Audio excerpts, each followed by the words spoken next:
Do you know you can use your Samsung Galaxy S26 Ultra as a ruler? Let me show you how. First, swipe the edge panel handle toward the center of the screen to open it. Then go to the Tools panel.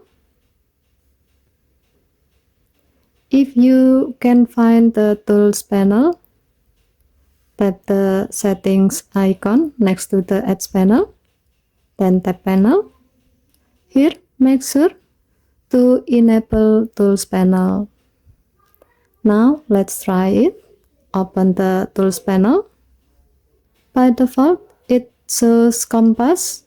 To switch to another tool, tap the three dot, then tap ruler.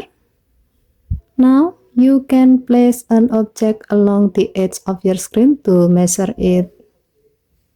For better accuracy, make sure the object is aligned properly with the screen. You can tap centimeter or inch to switch unit.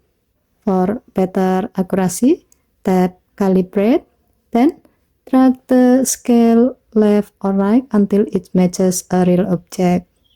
Then tap done. Keep in mind, this works best for small objects only.